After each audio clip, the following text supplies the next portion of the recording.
But before we, I guess, just get too deep into mindset, I want to know, what is your definition of mindset?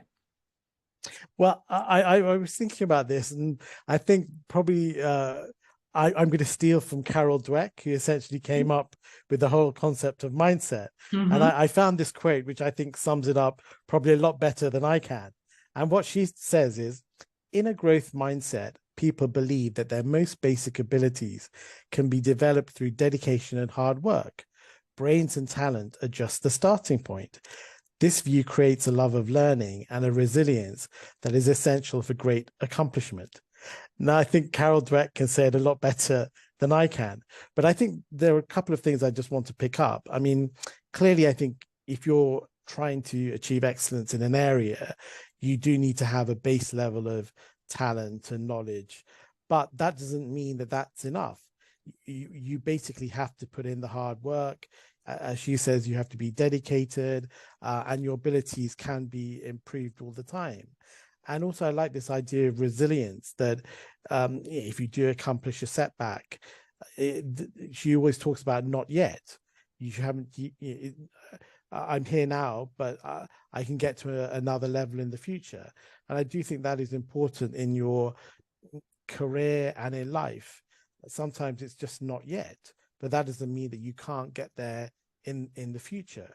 So yeah, I'm a big fan of Carol Dweck, and actually she was one of the reasons that I got into this area, because I remember the first personal development seminar which inspired my interest in this area.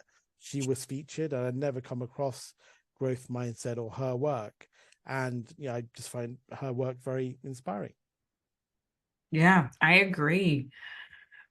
Many professionals and executives struggle with fear in different aspects of their life and career.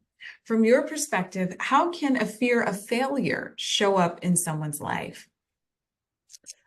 Well, say you go into an interview, and I'm sure we've all felt this. You get those butterflies in your stomach. You're thinking, why am I putting myself through this process? And sometimes it's just that fear of failure, that you've got so close to getting that dream job. You're thinking too much. My God, what if it doesn't go well? What if they hate me? What if I get rejected?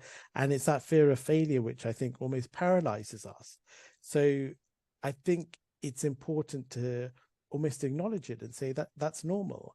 I think it is normal to get these feelings of nervousness and fear. But what for me personally, if I'm in that situation, I try to reframe it and say, okay, there are these nerves, but actually look at the position I'm in. I'm maybe one or two interviews away from my dream job. So I think it's about looking at the situation and looking at it in a different way.